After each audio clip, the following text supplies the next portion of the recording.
I never thought I'd be standing in the back row of my own ex-wife's funeral, watching my son pretend I didn't exist. The Oakwood Memorial Chapel smelled like lilies and regret. Diana always loved white lilies. She said they reminded her of fresh starts and second chances. Ironic, considering this was supposed to be the end. I adjusted my black suit jacket, the same one I'd worn to our wedding 28 years ago. It still fit, barely, though the fabric had faded to a dull charcoal. Diana would have noticed. She always noticed when I tried to make an effort. Marcus stood at the front of the chapel like he owned the place, which I suppose he probably would now. My 27-year-old son had inherited his mother's sharp jawline and her talent for making people feel small without saying a word. Today he was working that talent overtime. "Thank you all for coming to honor my mother's memory," Marcus said, his voice carrying that polished confidence that only expensive private schools can provide. Diana Mitchell was a remarkable woman who built an empire from nothing. She understood the importance of investing in the right people. The way he said right people made my stomach clench. I'd heard that tone before. Mrs. Henderson from the country club leaned toward Marcus, her voice low but not low enough. "And what about your father, dear? Will Robert be helping with the arrangements?" Marcus didn't even glance in my direction. Instead, he straightened his platinum cufflinks, the ones Diana gave him for graduation, and smiled that practiced smile he'd perfected for charity galas. "My father? Oh, you mean my biological donor over there in the back? Don't worry about him. He won't be getting anything from Mother's estate. Trust me on that." The words hit me like a physical blow, not because they were unexpected. I'd stopped expecting anything from my son years ago, but because of how casually he delivered them, like discussing the weather, like I wasn't standing 30 feet away, hearing every word. I remembered when Marcus was 8, crying in my arms after his first Little League game. He'd struck out 3 times, and the other kids were laughing. I told him that real strength wasn't about winning every time. It was about getting back up when life knocked you down. He'd looked at me with those big brown eyes, Diana's eyes, and said, "Dad, you're the strongest person I know." That was 19 years ago. Different lifetime. Robert Mitchell barely contributed to our family's success, Marcus continued, addressing his growing audience of Diana's friends and business associates. While Mother was building her real estate empire, he was making his choices. More murmurs from the crowd. I caught fragments. Always seemed distant. Never understood what Diana saw in him. At least Marcus has his head on straight.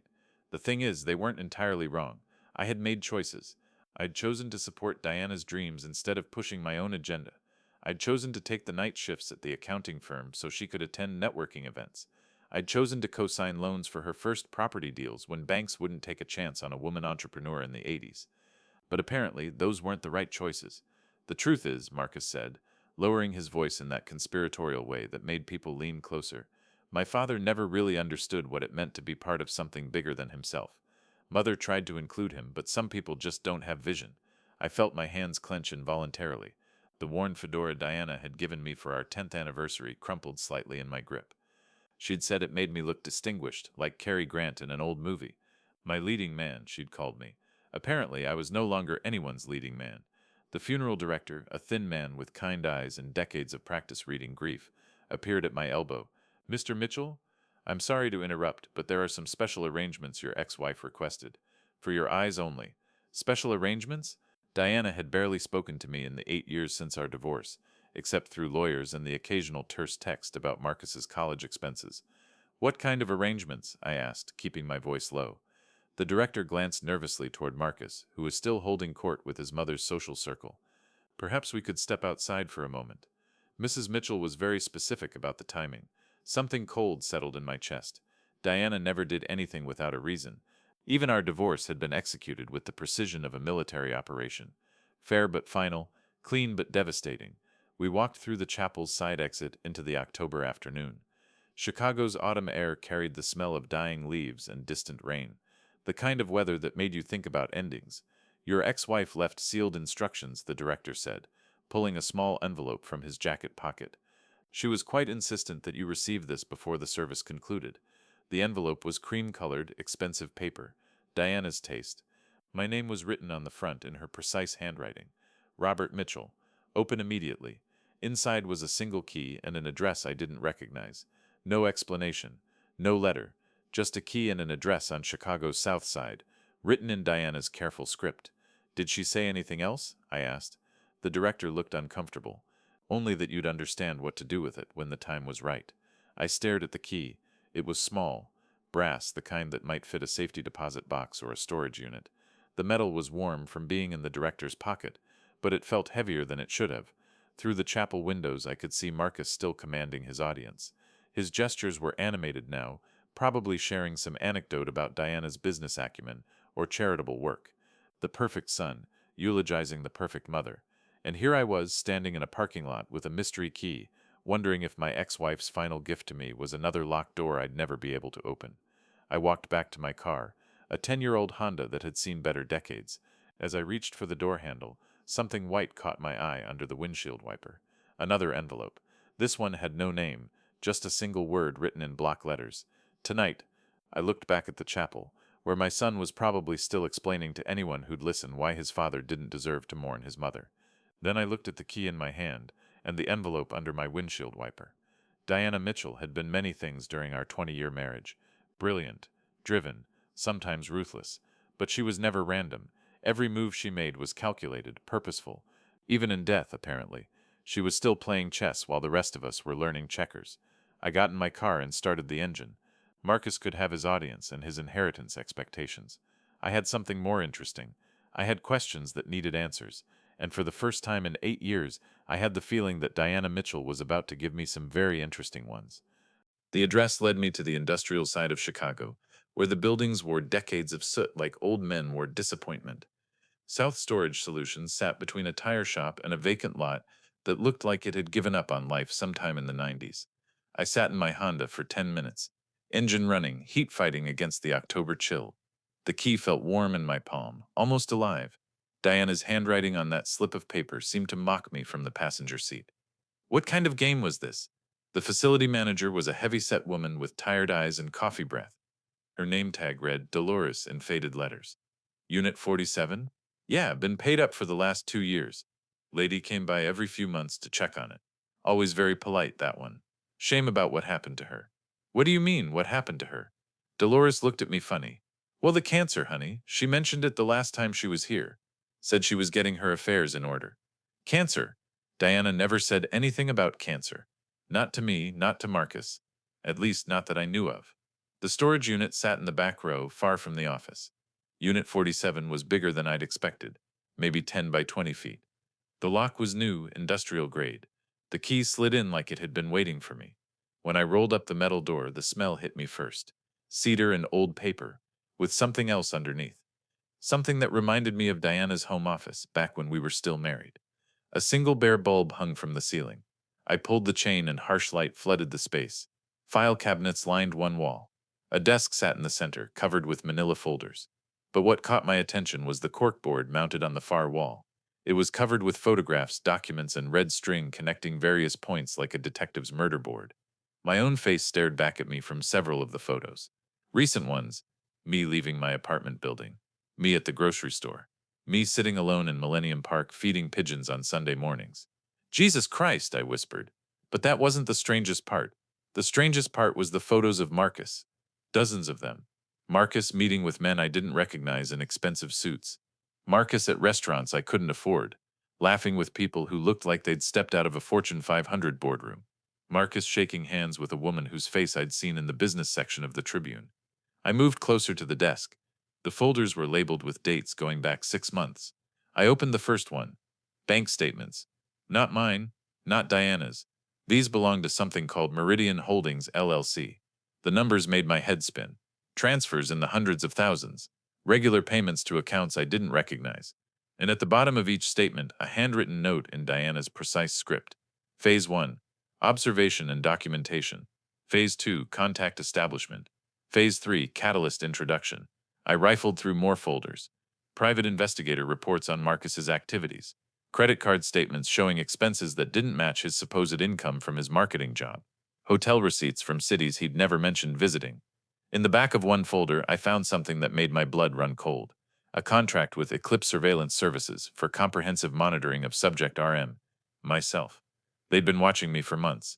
Every move, every routine, every goddamn Sunday morning with the pigeons. I sank into the desk chair, which creaked under my weight. On the desk surface, someone had left an old cassette recorder, the kind Diana used to use for dictating letters to her secretary. There was a tape inside, already queued up. With shaking fingers, I pressed play. Diana's voice filled the small space, clear and strong. The voice I'd fallen in love with 30 years ago. The voice that had whispered, "I love you," and later screamed, "I want a divorce," with equal conviction. "Hello, Robert. If you're hearing this, then phase one is complete. The funeral went as planned, and Marcus performed his role admirably. I know this must be confusing, darling, but I need you to understand that everything you've experienced today was necessary." The tape hissed in the silence. I could hear my own breathing, ragged and desperate. "The cancer is real, but it's not terminal. Stage 2, caught early. I have perhaps 6 months of treatment ahead of me, but my prognosis is excellent.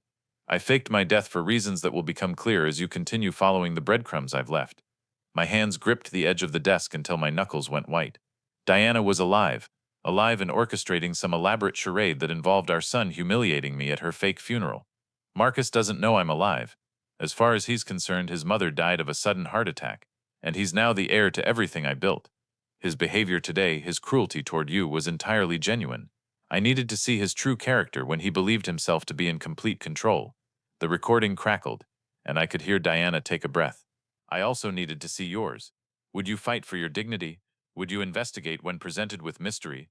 Would you care enough about the woman who divorced you to wonder why she left you cryptic messages from beyond the grave? I wanted to throw the recorder against the wall. Instead, I leaned forward, hanging on every word. "Check the third file cabinet, second drawer. You'll find financial records that will interest you greatly. But Robert, you must understand that you're not safe here. Eclipse Surveillance has been monitoring this location. If you stay too long, they'll know you've discovered everything." The tape went silent for a moment. Then Diana's voice returned, softer now, almost tender. "There's so much more to explain, my dear. So much you don't understand about what Marcus has become, about why I had to disappear, about the forces that have been moving against our family for months. But that explanation will have to wait." I could hear papers rustling in the background of the recording. "Take the contents of the locked drawer in the center desk. The key is taped under the recorder. Inside, you'll find documents that prove everything I'm about to tell you is true. Marcus has been in contact with people who want to destroy what I built. Not for money, Robert, for power. They've been using our son as their inside man, and he doesn't even know it." My heart hammered against my ribs. I felt under the recorder and found a small key, exactly where Diana said it would be. "Go home tonight and read everything carefully. Tomorrow you'll receive another set of instructions, but whatever you do, don't confront Marcus yet. He's not the enemy, even though he's been acting like one. He's being manipulated by people far more dangerous than a bitter son who resents his father."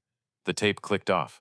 I sat in the harsh light of that storage unit, surrounded by evidence of a conspiracy I didn't understand, listening to the voice of a woman who was supposed to be dead.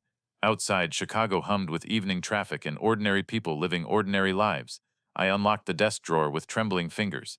Inside were more files, but these were different. Corporate documents for companies I'd never heard of. Contracts with legal language that might as well have been hieroglyphics. And at the bottom, a leather portfolio containing photographs that made everything else look like child's play. Pictures of Marcus shaking hands with Anthony Carbone, a man whose name I recognized from federal investigations into money laundering. Pictures of Marcus dining with Rebecca Chen, the CEO of a company that had been under SEC investigation for the past 2 years. Pictures of Marcus signing documents in what looked like the back room of an expensive restaurant. The last photograph showed Marcus leaving a building I recognized, the federal building in downtown Chicago, the same building where, according to the timestamp on the photo, he'd spent 3 hours last Tuesday morning. I closed the portfolio and looked around the storage unit one more time. Diana had created a war room. Maps, timelines, surveillance photos, financial records, all of it pointed to one terrifying conclusion. My son wasn't just cruel, he might be criminal. I stuffed everything I could carry into 2 shopping bags I found in the corner. The rest would have to wait. As I prepared to leave, I noticed something I'd missed before.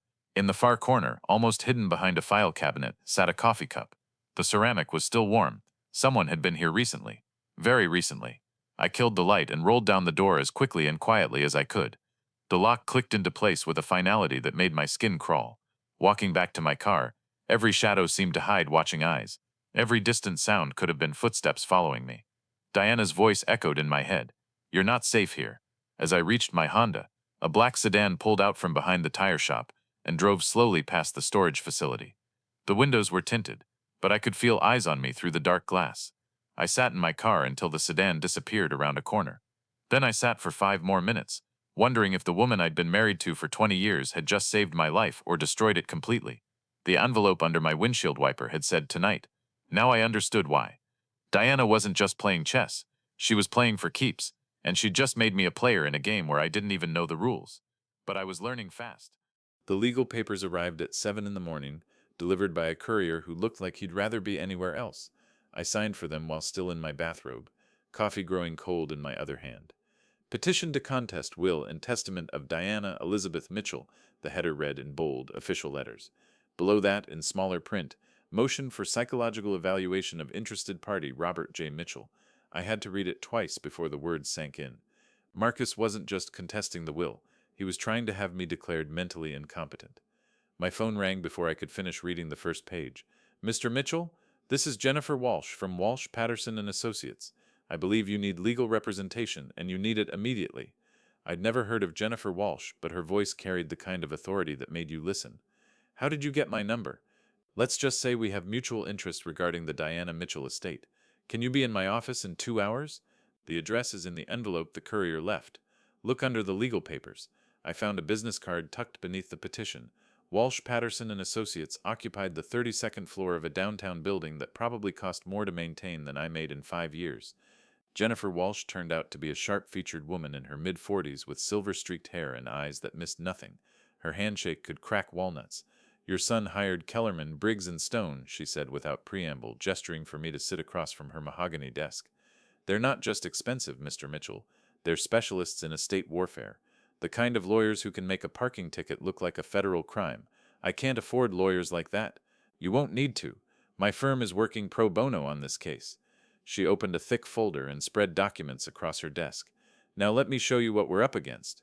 The first document was a psychological evaluation request signed by 3 different doctors, none of whom I'd ever met. They're claiming you've shown signs of paranoid delusion, obsessive behavior, and possible early-stage dementia. They have photographs of you talking to yourself in public spaces, visiting storage facilities at odd hours, and displaying what they call erratic behavioral patterns. She slid a series of photographs toward me. There I was, sitting on a park bench, lips moving as I thought out loud. Another showed me at the storage facility, looking over my shoulder like a guilty man. A third captured me standing in my apartment window at 2 in the morning, staring out at the street. How did they get these? Professional surveillance, Mr. Mitchell. Your son hired Eclipse Surveillance Services 3 weeks ago. They've been documenting your every move, waiting for you to do something that could be interpreted as unstable behavior. Eclipse Surveillance, the same company Diana had mentioned in her recording, the same company that had been watching me for months, according to the files in the storage unit. There's more, Jennifer continued. They're claiming that you made threatening statements toward your son at the funeral, that you've been harassing funeral home staff with bizarre questions about special arrangements that never existed, that you've been seen entering and leaving a storage facility that belongs to a deceased woman, suggesting you're having trouble accepting reality. I felt the walls of the conference room closing in. Every move I'd made, every question I'd asked, every moment of confusion or curiosity had been twisted into evidence of mental illness. Mr. Mitchell, I need you to tell me the truth. Are you experiencing any memory problems, any confusion about recent events, any moments where you've questioned your own grip on reality? I thought about Diana's voice on that cassette recorder, about finding evidence that my dead ex-wife was actually alive, about discovering that my son might be involved with criminals. If I told Jennifer Walsh the truth, she'd probably recommend the psychological evaluation herself. No, I said. I'm thinking more clearly than I have in years. Good, because we're going to war, and I need a client who can handle the pressure. She pulled out another set of documents. Your son's legal team has requested an emergency hearing for next week. They want to freeze all assets related to the Diana Mitchell estate pending a full investigation into your mental competency. Can they do that? They're about to try. But here's what they don't know. Jennifer's smile was sharp enough to cut glass. I've been investigating Marcus Mitchell for the past 6 months, ever since Diana Mitchell hired my firm to conduct a discreet inquiry into her son's business activities. The room seemed to tilt. Diana hired you? Mrs. Mitchell was concerned about certain financial irregularities in her son's lifestyle. Designer suits on a marketing salary, expensive cars, high-end restaurant bills that didn't match his declared income. She wanted to know where the money was coming from. Jennifer opened another folder, this one considerably thicker. What we found was interesting. Your son has been receiving payments from shell companies linked to organized crime figures, specifically Anthony Carbone and Rebecca Chen, both of whom are currently under federal investigation. I thought about the photographs in Diana's storage unit. Marcus shaking hands with these same people, signing documents in back rooms, visiting federal buildings. We believe your son was being groomed as an inside source for information about Diana Mitchell's real estate empire, her properties, her business relationships, her financial structures, information that could be valuable to people looking to launder money through legitimate real estate transactions. You're saying Marcus was selling out his own mother. We're saying Marcus was being used, Mr. Mitchell. These people are professionals. They identified a young man with access to valuable information, and they cultivated him carefully. Expensive gifts, exclusive invitations, the promise of a place in their world. Your son probably thought he was networking his way into high society. I remembered Marcus at the funeral, so confident about his inheritance, so certain of his place in his mother's empire. Had he been counting on information he'd promised to criminal contacts? Mrs. Mitchell discovered the connection 2 months before her death.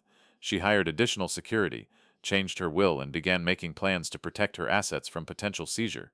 But she died before she could do anything about it. Jennifer Walsh's smile disappeared entirely. Mr. Mitchell, are you absolutely certain that your ex-wife is dead?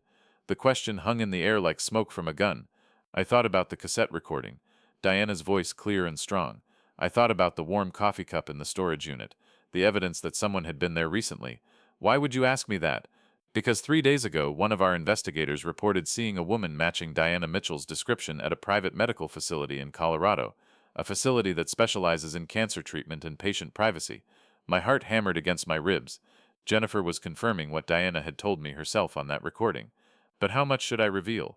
How much could I trust this lawyer who'd appeared out of nowhere with insider knowledge of my family's secrets? Even if that were true, I said carefully, what would it mean for Marcus's legal challenge? It would mean that your son is trying to steal an inheritance from a woman who isn't actually dead.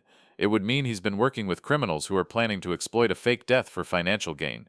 And it would mean that everything he's accusing you of, paranoid delusions, erratic behavior, loss of touch with reality, are actually perfectly reasonable responses to discovering a massive conspiracy. She leaned forward across her desk. Mr. Mitchell, I'm going to ask you one more time, and I need you to be completely honest with me. Have you had any contact with Diana Mitchell since her supposed death? Any communication that might suggest she's still alive? I looked at Jennifer Walsh's sharp, intelligent face and made a decision that would change everything. Yes, I said. She left me a message. She's alive, and she's been orchestrating everything from behind the scenes. The funeral, the will reading, even Marcus's behavior. It's all been part of some elaborate test. Jennifer nodded as if this was exactly what she'd expected to hear. Then we have work to do, Mr. Mitchell. Your son's lawyers think they're fighting a grieving, confused old man over a dead woman's money. They have no idea they're actually going up against Diana Mitchell herself. She stood up and walked to her office window, looking out at the Chicago skyline. The question now is whether we let them continue thinking that, or whether we show them exactly who they're really fighting. What do you recommend? We let them commit to their strategy. Let them present all their evidence about your supposed mental illness. Let them argue that you're delusional and unfit to inherit anything. And then, at exactly the right moment, we introduce evidence that proves every single thing you've been saying and doing has been completely rational. She turned back to face me. But I have to warn you, Mr. Mitchell, once we start down this path, there's no turning back. Your son is either an innocent pawn or an active participant in a criminal conspiracy. Either way, when this is over, your relationship with him will never be the same. I thought about Marcus at the funeral, the casual cruelty in his voice when he called me his biological donor. I thought about the photographs of him meeting with criminals, the evidence that he'd been selling information about his own mother. My relationship with my son has been broken for years, I said. Maybe it's time to find out why. Jennifer Walsh smiled, and for the first time since this whole nightmare began, I felt like I had an ally who knew exactly what she was doing. Then let's give them a war they'll never forget. The second envelope arrived exactly 48 hours after my meeting with Jennifer Walsh. This time there was no mysterious courier. I found it slipped under my apartment door when I came home from grocery shopping, my name written in that familiar handwriting that I'd been seeing in my dreams. Inside was a plane ticket to Denver, departing the next morning, and a rental car confirmation. Nothing else. No explanation, no instructions. Just the clear expectation that I would follow wherever this trail was leading. I almost didn't go. For about 10 minutes I sat on my couch staring at that ticket, thinking about how insane this all was. Dead wives don't buy plane tickets. They don't orchestrate elaborate legal battles from beyond the grave. They don't leave cassette recordings in storage units. But then I remembered Marcus calling me his biological donor in front of a room full of people who used to respect me. I remembered the photographs of him shaking hands with criminals. I remembered Jennifer Walsh's sharp smile when she said, "Let's give them a war they'll never forget." I packed a bag. The rental car was waiting at Denver International. keys held by a clerk who seemed to know exactly who I was without asking for identification. The GPS was already programmed with a destination, Evergreen, Colorado, 40 miles west into the Rocky Mountains. The drive took me through landscape that looked like God had been showing off. October in the Rockies meant aspens turning gold against granite peaks, the kind of scenery that belonged on postcards and motivational posters. Diana had always wanted to retire somewhere like this. Somewhere quiet, she used to say, where you can hear yourself think. The address led me to a narrow dirt road that wound upward through pine trees and granite boulders. My rental car's engine complained about the altitude, but we made it to the top of the ridge where a small log cabin sat overlooking a valley that stretched to the horizon. Smoke was rising from the chimney. I sat in the car for a long time, engine ticking as it cooled, trying to prepare myself for whatever was about to happen. Either I was about to have a conversation with a dead woman, or I was about to discover that I'd finally lost my mind completely. The cabin door opened before I could decide which option I preferred. Diana Mitchell stepped onto the porch, alive and healthy, and wearing a red flannel shirt that made her look 10 years younger than she had at our divorce proceedings. Her hair was shorter now, more silver than blonde, and she'd lost the severe business suits in favor of jeans and hiking boots. But those green eyes were exactly the same, intelligent and determined and slightly amused by the entire world. "Hello, Robert," she said, as casually as if we'd seen each other yesterday instead of 8 years ago. "I was wondering when you'd figure out the address." I got out of the car on legs that felt like they belonged to someone else. "You're supposed to be dead." "I know, it's been surprisingly liberating." She gestured toward the cabin. "Come inside. We have a lot to talk about, and not much time to do it." The interior of the cabin was warm and comfortable in a way that Diana's Chicago mansion had never been. A fire crackled in a stone fireplace, and the smell of fresh coffee mixed with pine smoke and something that might have been homemade bread. Books were scattered on every surface, and classical music played softly from hidden speakers. "You look good," I said, and meant it. The stress lines around her eyes had softened, and there was a peace in her posture that I hadn't seen since the early years of our marriage. "Cancer has a way of clarifying your priorities," she replied, pouring coffee from a pot that had been waiting on the kitchen counter. 2 cups. She'd been expecting me. "Stage 2 breast cancer, caught early thanks to a routine mammogram I almost skipped. 6 months of chemotherapy, but the prognosis is excellent. Why didn't you tell anyone? Why fake your death?" Diana handed me the coffee and gestured toward a leather couch positioned to face the fireplace. "Because I needed to disappear long enough to figure out what Marcus was really up to, and I needed to see what kind of man my ex-husband had become when he thought I was gone forever." I sat down, the couch creaking under my weight. "The storage unit, the surveillance files, you've been watching both of us, for months, ever since I discovered that our son was having regular meetings with people whose names appear on FBI watch lists." She settled into the chair across from me, coffee cup cradled in both hands. "Anthony Carbonin and Rebecca Chen aren't just successful business people, Robert. They're money launderers who use legitimate real estate transactions to clean profits from organized crime. And Marcus was helping them? Marcus was being used by them. There's a difference." Diana's voice carried the same tone she'd used when explaining complicated business deals during our marriage. Patient but urgent. "They identified him as someone with access to insider information about my company. They cultivated him carefully. Expensive gifts, exclusive invitations, the promise that he was being welcomed into an elite social circle." I thought about Marcus at the funeral, so confident and self-assured. "He was selling you out for a seat at the popular kids' table. He was selling me out because he believed I'd never loved him as much as I loved you." Diana's words hit me like a physical blow. "Our divorce damaged him more than either of us realized, Robert. He blamed you for breaking up our family, but he blamed me for choosing my business over trying to save our marriage. You did choose your business over our marriage. I chose my independence over being controlled by a man who thought he knew what was best for me." Her green eyes flashed with old anger. "But that's not what Marcus saw. What Marcus saw was his mother throwing away his father and then spending the next 8 years building an empire that she refused to let him be part of. So he found other people who would let him feel important." "Exactly. And those people fed his resentment toward both of us while slowly extracting every piece of information they could about my business operations, my financial structures, my vulnerabilities." Diana set down her coffee cup and leaned forward. "Robert, they were planning to kill me." The cabin suddenly felt very quiet. Even the fire seemed to be holding its breath. "Kill you? Not directly, but they'd arranged for me to have an accident. A car crash on Lakeshore Drive, late at night after a business dinner that they'd arranged through one of Marcus's contacts. It would have looked completely random, just another wealthy woman who drove too fast on a dangerous curve." "How did you find out?" Jennifer Walsh's investigation turned up communications between Carbone's people and a mechanic who specializes in making brake failures look like accidents. The appointment was scheduled for last week, 2 days after my supposed death from natural causes. I felt sick. Marcus knew about this. No, Marcus thought he was just providing information for legitimate business opportunities. He had no idea that his new friends were planning to murder his mother and steal her assets. Diana stood up and walked to the window, looking out at the valley below. But he would have figured it out eventually, and when he did, it would have destroyed him completely. So you faked your death to save his soul. I faked my death to save his life. Once those people realized that Marcus had been compromised as a source, he would have become a liability. People like Carbone don't leave loose ends. The enormity of what Diana had orchestrated began to sink in. The funeral, the will reading, Marcus's behavior toward me, all of it was theater. All of it was necessary. I needed Marcus to reveal his true character when he thought he was finally in control of everything. I needed to see whether 8 years of resentment had turned him into someone beyond redemption. She turned back to face me. And I needed to see whether you still had enough fight left in you to be worth saving. Worth saving from what? From a life of quiet desperation and slow death by 1,000 small humiliations. Diana's voice softened. Robert, you've been dying by inches for 8 years, living in that tiny apartment, working that dead-end job, letting our son treat you like an embarrassment to the family name.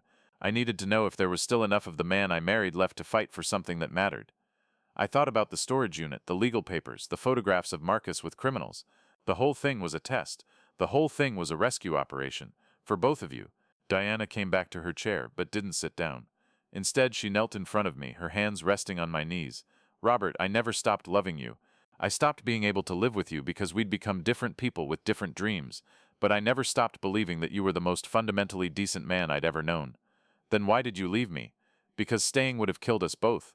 We were suffocating each other, trying to be people we weren't, trying to want things we didn't want.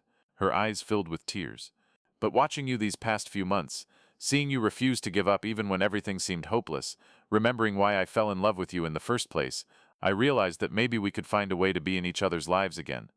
What about Marcus? Marcus is going to have to choose. Between the criminals who've been using him and the parents who've been trying to save him. Between the easy lies that make him feel important and the difficult truths that might make him a better man. Diana stood up and walked to the fireplace, staring into the flames. I've arranged for him to discover the truth about his new friends. FBI surveillance footage, financial records, recorded conversations where they discuss him like a useful tool. By now, he knows exactly what kind of people he's been working with. And if he chooses them over us, then we'll know we raised a son who values money and status over family and integrity, and will act accordingly. Diana's voice had gone cold, the tone she'd used when firing employees who couldn't meet her standards. But I don't think that's who Marcus really is. I think he's a confused, angry young man who's been making terrible choices for understandable reasons. You're gambling everything on that belief. I'm gambling everything on the belief that love is stronger than resentment, and that family is worth fighting for even when it seems impossible. She turned back to face me. The question is, Robert, are you willing to gamble with me? I looked at this woman who had been my wife, my partner, my greatest love and my most painful loss. She was asking me to trust her, to follow her into another elaborate scheme that might blow up in our faces and destroy what was left of our family. But she was also offering me something I'd given up hoping for 8 years ago, a chance to matter again, a chance to fight for something bigger than my own wounded pride, a chance to win back the respect of a son who'd forgotten why he used to think I was the strongest person he knew. What do you need me to do? Diana's smile lit up the entire cabin. I need you to go back to Chicago and continue being exactly who you've been throughout this entire ordeal. Dignified, determined, and absolutely refusing to give up. Jennifer Walsh will handle the legal aspects. I'll handle Marcus's criminal friends. You just need to be the man I always knew you were. And then what? And then we see if a family that's been broken for 8 years can find a way to heal itself. Diana reached into her pocket and pulled out a small device that looked like a satellite phone. Tomorrow morning, Marcus is going to call you. He's going to be scared, confused, and desperate. He's going to ask for your help. Help with what? With staying alive long enough to testify against the people who've been using him. Diana's expression grew serious. Robert, once Marcus talks to the FBI, he's going to be a target. These people don't forgive betrayal, even from unwitting accomplices. You want me to protect him. I want you to be his father again. To show him that love doesn't disappear just because people make mistakes. To prove that family means something more than just shared DNA and legal obligations. Diana pressed the satellite phone into my hands. When he calls, don't lecture him about his choices. Don't tell him how disappointed you are, just tell him that you love him and that you'll do whatever it takes to keep him safe. I looked down at the phone. its weight heavy with possibility and responsibility. What if he doesn't call? Then we'll know that 8 years of resentment has killed whatever love he once had for his father, and we'll move forward accordingly. Diana reached out and touched my cheek with fingers that were warm from holding her coffee cup. But I don't think that's going to happen. I think our son is about to remember why he used to call you the strongest person he knew. The fire crackled in the silence that followed.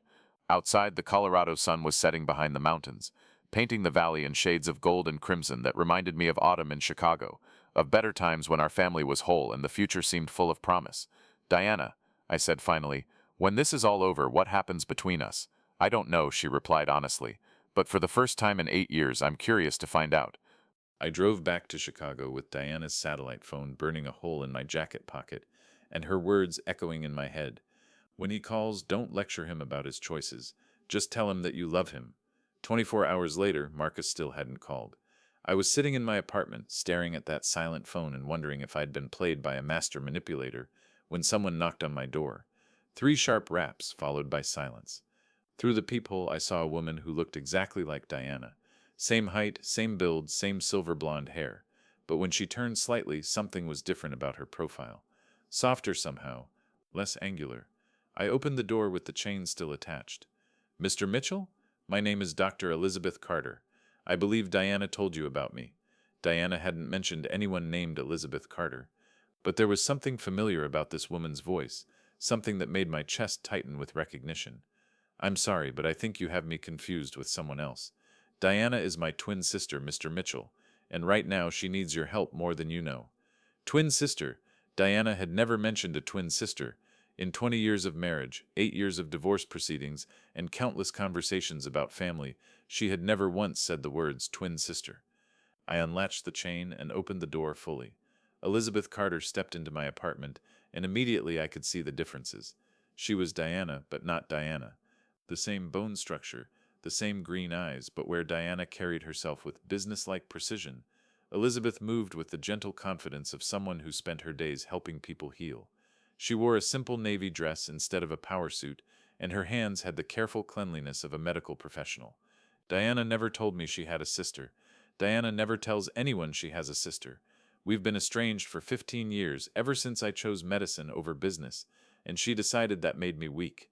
Elizabeth sat down on my couch without being invited, the gesture so familiar it made my heart skip. But when she got the cancer diagnosis, she called me. First time in over a decade. She said the prognosis was excellent. It is. Stage 2, caught early, responding well to treatment. But Diana being Diana, she couldn't just fight cancer like a normal person. She had to turn it into an elaborate conspiracy involving fake deaths and family manipulation. Elizabeth's voice carried an edge of exasperation that I recognized from my own marriage. Do you have any idea how dangerous what she's doing is? Dangerous how? The people Marcus was feeding information to aren't just money launderers, Mr. Mitchell. Anthony Carbone has connections to organizations that make the traditional mafia look like a neighborhood book club. When they discover that Diana Mitchell is still alive, they're not going to just write off their investment and move on to the next opportunity. I felt that familiar cold settling in my chest. What are you saying? I'm saying that my sister's elaborate test might get all of you killed. Elizabeth leaned forward, her medical training evident in the way she spoke with calm authority about life and death situations, including Marcus, who, according to my sources, still hasn't figured out that his mother is alive. Your sources? I've been monitoring the situation since Diana contacted me about her diagnosis. When she told me about her plan to fake her death, I tried to talk her out of it. When that failed, I arranged to have people I trust keep an eye on all of you. More surveillance. How many people have been watching me? The good guys or the bad guys? Elizabeth's smile was sharp, but not in the same way as Diana's. Where Diana's sharpness cut, Elizabeth seemed to heal. Because right now, Mr. Mitchell, you have both. She reached into her purse and pulled out a tablet computer, swiping to a series of photographs that made my blood run cold. Pictures of me leaving my apartment building, taken from different angles by different cameras. Some were clearly professional surveillance shots, the kind Eclipse had been taking for months, but others looked different, grainier, taken from greater distances, with the quality that suggested law enforcement equipment. The FBI has been watching Marcus for weeks, waiting to see who else might be involved in whatever Carbone and Chen are planning.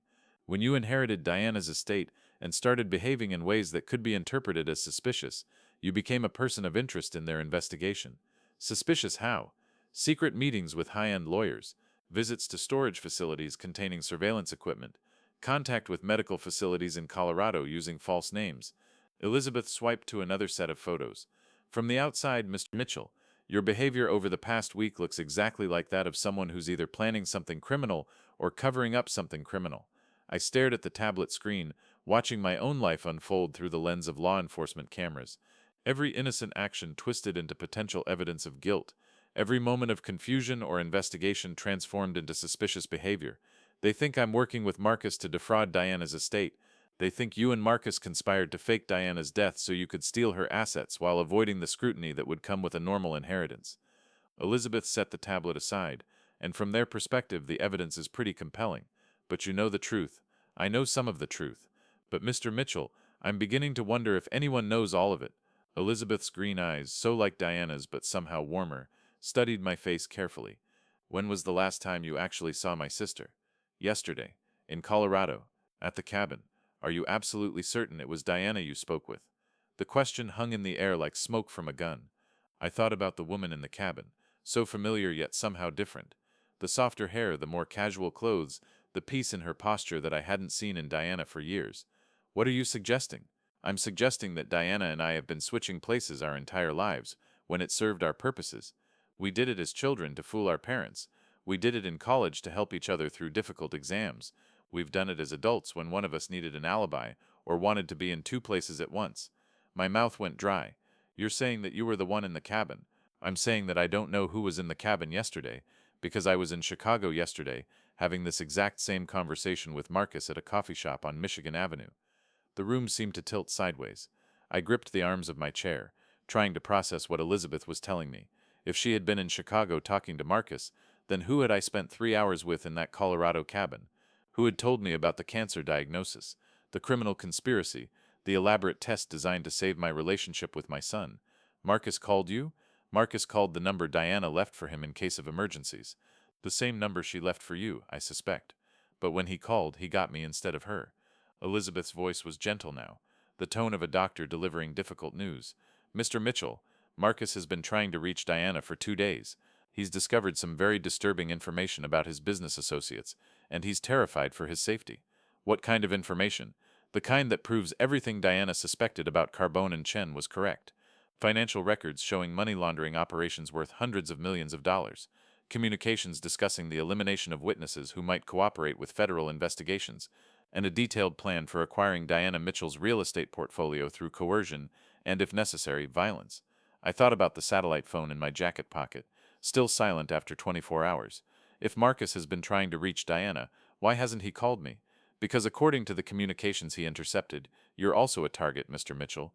Carbone's people believe you know more about Diana's business operations than you actually do.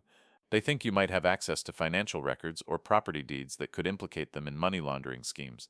I don't know anything about Diana's business operations. I know that. Marcus knows that. But Anthony Carbone doesn't know that. And he's not the kind of man who takes chances with potential witnesses. Elizabeth stood up and walked to my apartment window, peering through the blinds at the street below.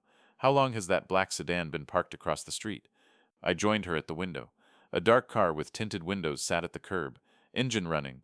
I'd noticed it when I came home from grocery shopping, but I'd assumed it was just someone making a phone call or waiting for a friend. Maybe an hour. It's been there since noon, Mr. Mitchell. I know because my people have been watching it. Elizabeth's voice had gone cold and professional. We need to get you out of here. Now. Where are we going? Somewhere safe, where you can call Marcus and convince him to cooperate with the FBI before Carbone's people decide that eliminating potential witnesses is more cost-effective than bribing them. I grabbed the satellite phone from my jacket pocket, my hands shaking slightly. What if this whole thing has been a trap? What if Diana isn't really alive? What if you're not really her sister? Elizabeth turned away from the window and looked at me with eyes that were definitely Diana's, but filled with a compassion that Diana had never shown, even in our best years together. Then you're about to find out how much you're willing to risk for a son who's been treating you like garbage for 8 years. She moved toward the door, gesturing for me to follow. But if there's even a chance that Diana's plan can work, if there's even a possibility that your family can be whole again, isn't that worth risking everything for? I thought about Marcus calling me his biological donor in front of a room full of mourners. I thought about 8 years of silence, resentment, and mutual disappointment. I thought about the man I used to be, before divorce and humiliation and slow death by 1,000 small defeats had worn me down to almost nothing. Yes, I said, pocketing the phone and following Elizabeth Carter toward the door. It's worth everything.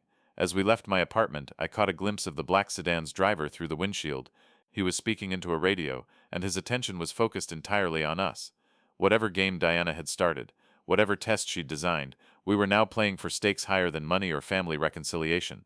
We were playing for our lives. Elizabeth Carter drove like someone who'd learned defensive driving from people whose lives actually depended on it. We took surface streets through neighborhoods I barely recognized, doubling back twice and making random turns that seemed designed more to confuse potential followers than to reach any particular destination. "Where are we going?" I asked for the third time. "Somewhere Marcus can reach us without putting himself in more danger than he's already in." She glanced in the rearview mirror, checking for the black sedan that we'd lost somewhere around Millennium Park. "He's been moving between safe houses for the past 36 hours, ever since he discovered what his new friends really had planned for his family." The satellite phone in my pocket buzzed. Not a call, but a text message. I pulled it out with hands that were steadier than they had any right to be.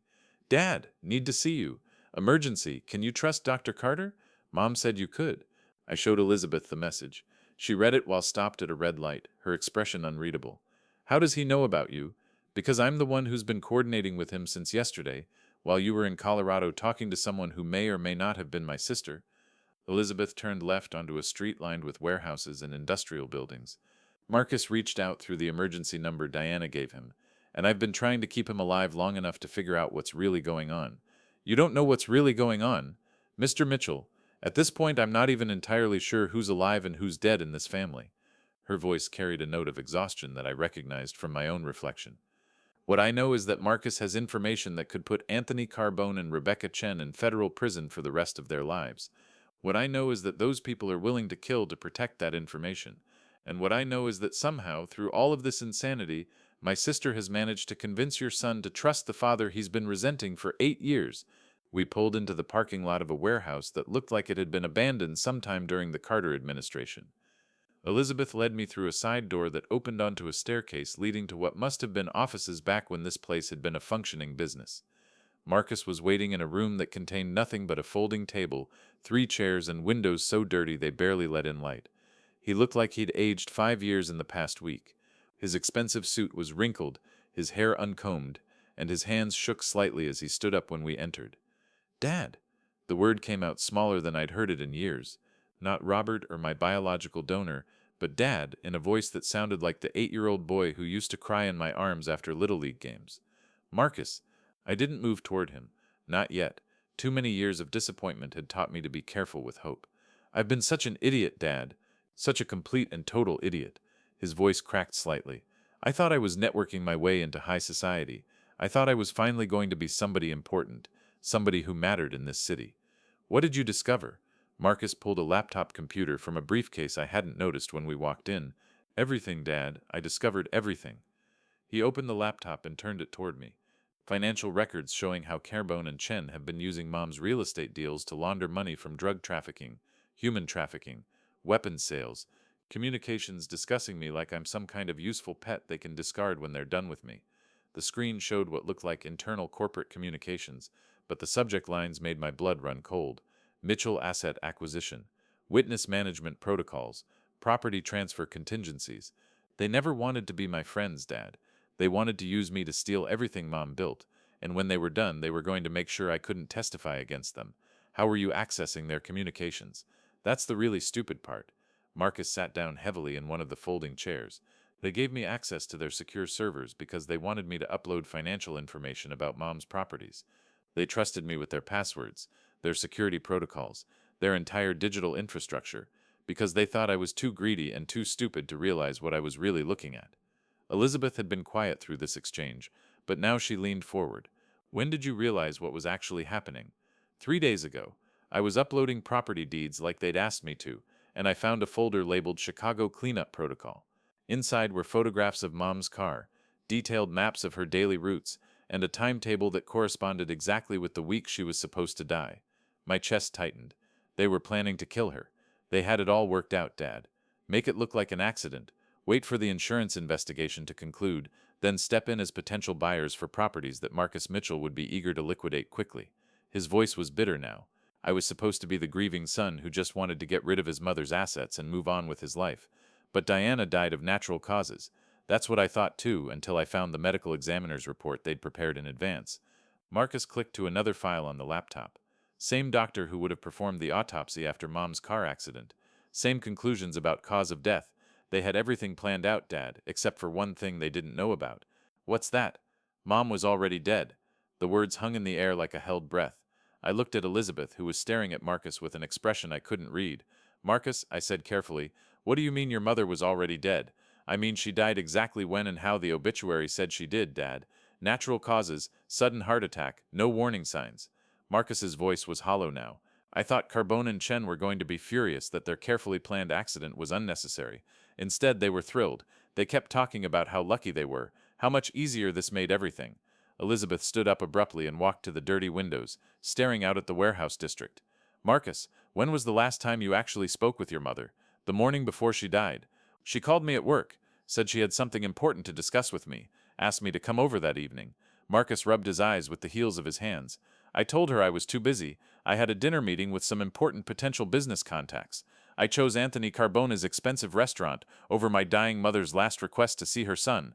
So you never made it to her house that night. I went the next morning to apologize for missing our meeting. That's when I found her. Marcus's voice broke completely. She was in her study, Dad, slumped over her desk like she'd just fallen asleep while working. The paramedics said she'd probably been dead for hours. I felt the pieces of some enormous puzzle shifting in my head, trying to arrange themselves into a picture that made sense. Marcus, if your mother died of natural causes, then who have I been talking to? That's what I've been trying to figure out, Dad. Because 3 hours after Mom's body was taken to the morgue, I got a phone call from someone who sounded exactly like her, telling me that everything was going to be all right, that she had a plan to save our family. Elizabeth turned back from the window, her face pale. Someone has been impersonating Diana. But who? I pulled out the satellite phone, and why would they orchestrate this entire elaborate scheme? Marcus closed the laptop and looked directly at me for the first time since we'd entered the warehouse. Dad, I think someone has been playing all of us. Carbone and Chen, you and me, even the FBI. Someone who knew about Mom's cancer diagnosis, knew about my involvement with criminals, knew about the tensions in our family. Someone who benefits from chaos, someone who benefits from all of us being in one place at the same time, with federal agents watching our every move and organized crime figures hunting us down. Marcus stood up and walked to where I was sitting. Dad, I think we've been set up. Before I could respond, the satellite phone rang. Not buzzed with a text message, but actually rang with an incoming call. The display showed a number I didn't recognize. Answer it, Elizabeth said, but put it on speaker. I pressed the answer button and set the phone on the table between us. Hello, Robert. The voice was Diana's, unmistakably, but there was something different about it now. Colder, more calculating. I see you've finally put the pieces together. Who is this? This is the woman who's been orchestrating your reunion with your son, the woman who's been protecting you from people who want you dead, and the woman who's about to offer you the deal of a lifetime. Marcus leaned toward the phone. Mom, is that really you? Hello, darling boy.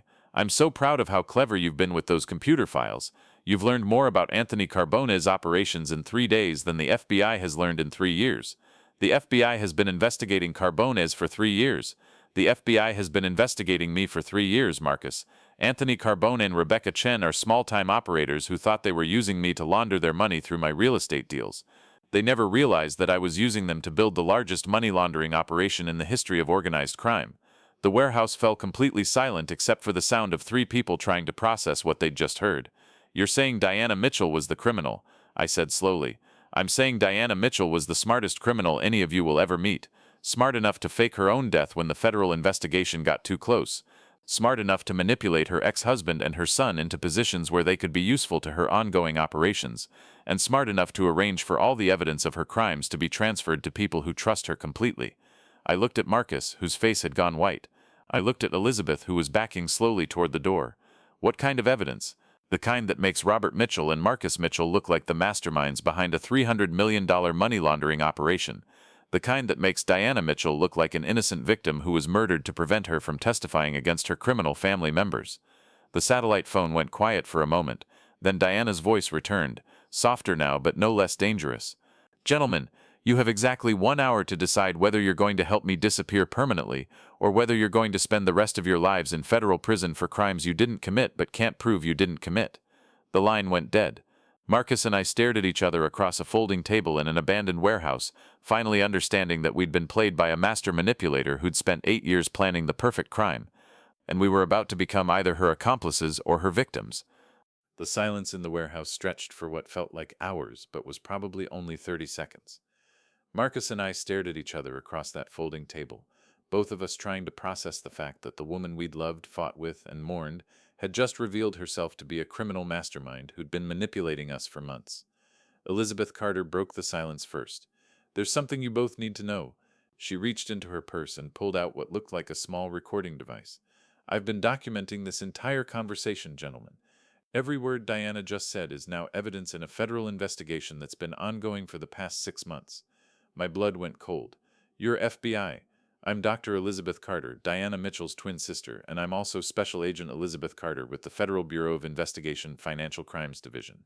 She set the recording device on the table between us. "And for the past 6 months I've been working undercover to bring down the largest money laundering operation in Chicago history." Marcus pushed back from the table so hard his chair scraped against the concrete floor. "You've been using us. I've been trying to save you." Elizabeth's voice carried the authority of someone accustomed to being believed. "Both of you, because despite what Diana just told you, neither of you is actually guilty of any federal crimes." "How is that possible?" "Because every piece of evidence that points to your involvement in Diana's money laundering operation was planted after her death. Bank records showing transfers you never made, contracts with your forged signatures, financial statements that were backdated and modified." Elizabeth opened her purse again and pulled out a thick manila folder. "We have forensic evidence proving that all of it was fabricated." I opened the folder with hands that were surprisingly steady. Inside were photocopies of documents I'd never seen before. Bank statements showing millions of dollars moving through accounts in my name. Real estate contracts bearing signatures that looked like mine but weren't quite right. Business agreements that would have made me a partner in Diana's criminal enterprise. "Diana has been building a case against both of you since the day she faked her death," Elizabeth continued, "creating a paper trail that would make you look like her criminal partners while she disappeared with hundreds of millions of dollars in laundered money. But why would she do that to us? Because she needed scapegoats, and who better than an ex-husband and son who already had publicly documented conflicts with her?" Elizabeth's expression softened slightly. "Diana Mitchell is many things, gentlemen, but she's not sentimental. She was willing to destroy both your lives to protect her own freedom." Marcus was staring at the documents like they were written in a foreign language.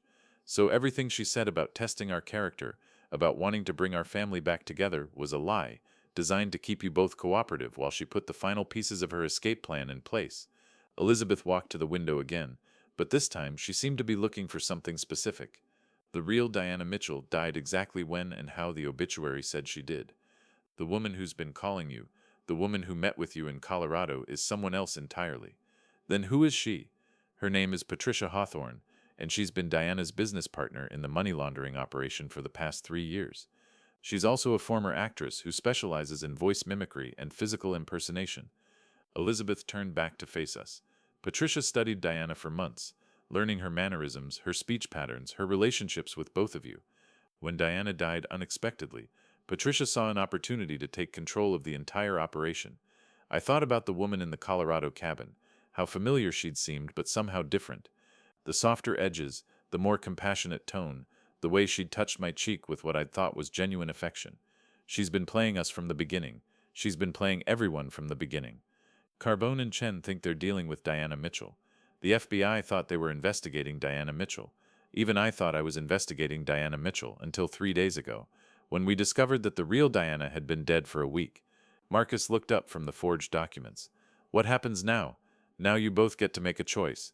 Elizabeth sat down in the third folding chair, the recording device still running between us. "You can help us catch Patricia Hawthorne and expose the money laundering operation, or you can walk away and spend the rest of your lives looking over your shoulders, wondering when she's going to activate those forged documents and frame you for her crimes. What kind of help? The kind that requires you to trust each other completely for the first time in 8 years." Elizabeth's smile was sharp, but not unkind.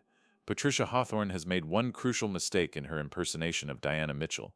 She's agreed to meet with both of you tonight to finalize the details of your supposed partnership in her criminal enterprise." I felt my heart rate spike. "She wants to meet in person? She wants to meet at Diana's old house, the one she left to you in the will. She thinks she's going to convince you both to sign documents that will transfer all of Diana's legitimate assets to shell companies she controls." What she doesn't know is that we'll be listening to every word she says. Marcus leaned forward. You want us to wear wires? I want you to be yourselves.